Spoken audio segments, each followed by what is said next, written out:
Yeah, yeah, those two little aliens back there are making me feel old, but yeah. Yeah. All right, we'll start with questions. Justin, then Michael. So in what ways has Kean Burnett grown since you first met him?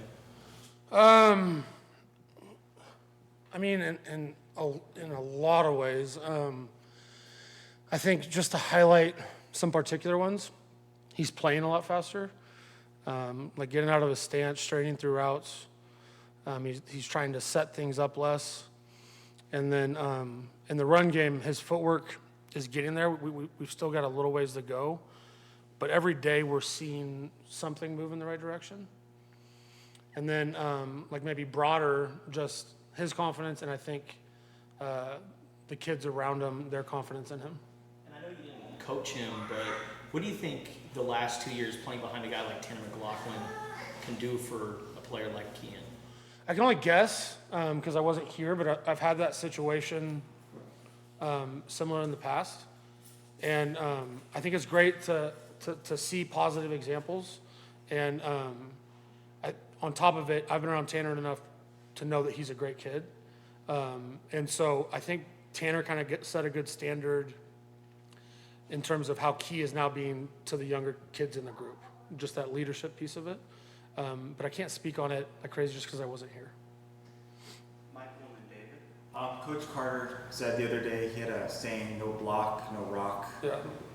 Do you have a sort of a similar mindset in the tight end room, and how would you assess how the group is doing in that part of the game? Yeah, it's like every single meeting we come in, we watch run first. I don't know if you guys have seen what we do on Indy. We barely do any pass Indy. It's majority of it is run Indy. The group is really athletic. A lot of them come from receiver backgrounds. So that piece of it, I don't feel the need to, they kind of get the emphasis on what I'm trying to get done there. So I'm coaching majority run stuff. And I would say what myself and Coach Oglesby do is unique. And like in terms of what technique we're asking. And we're just trying to build the muscle memory to where they don't have to ask themselves to do it. They naturally do it.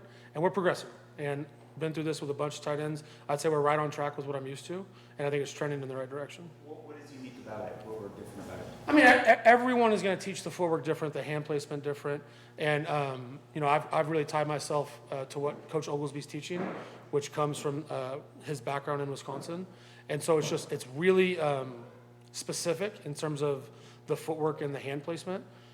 We ask a lot out of those kids that way, and so you're just trying to train muscle memory, where they're not thinking about doing it, their bodies naturally do it, and that takes time. David? Yeah, just to kind of elaborate on what you were saying with the footwork and with Kean and his footwork is coming, what are some of the things, I guess, how would you describe what you're asking them to do in terms of that part of the development? Yeah, so, and my dad was a defensive line coach, and so he's always instilled in me the first two steps are everything. Getting the block started. Now there's another phase after that, but putting yourself in a great position based on play to be in the right position on the defender, that's kind of the first phase of it. And you can't get great at the next phases until you get great at the first phase. And I would say that we are finally at a place where we're consistently great at the first phase. And so now we're talking about how to fit and finish people. But it takes time for them to get comfortable and understand those first two steps. In a lot of your double tight end sets, are both the tight ends potentially going to be in the pass game at the same time? Yeah. I mean, we'll do a number of things out of those sets, yeah. I mean, it should feel. Hopefully, it feels more like traditional football, even though it's in a 12 personnel set. Hopefully, there's not a huge differentiator between that and our other sets.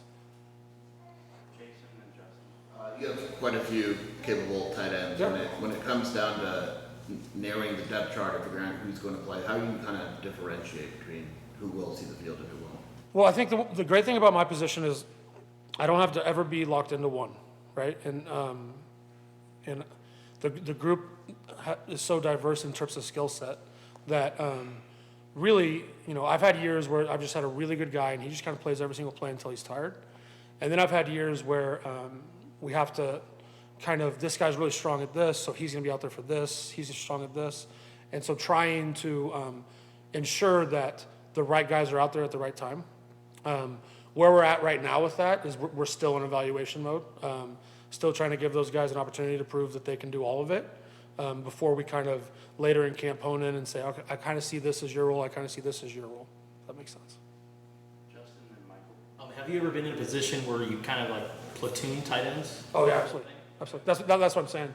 So, like, you know, if you've got two really fast kids, struggle a little bit in the run game, you have different personnel groups where you're mixing and matching. And I've done it both. I've had really good kid. He's my best run blocker, my best he's the best kid, and he's going to play every single snap. And I've had years where we rotate through 4 kids in one game. And how has Sam settled in? Good. I mean, it's great. Obviously, I have a lot of experience with Sam. I met him when he was in high school. And I think, if anything, I think it's good having a guy that knows me and knows the expectations to help when I'm not around, make them understand me better. But yeah, we're super stoked to have him here. Michael and then David. How did you end up coaching in the Swedish football league, and what was that experience like? Yeah, so my dad was the head coach at Humboldt State for like 8 years, something like that.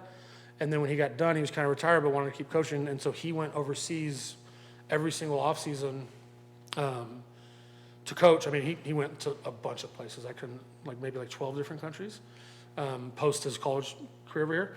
And I reached that weird age where you graduate from college and you're supposed to move in with your parents. And so for me, that was moving to Sweden and coaching with my dad. And the first year I was the offensive coordinator. The second year my dad went to a different place and I was the head coach. And it was like at a perfect time in my life. And during that time, I would go over in the spring and coach in Europe.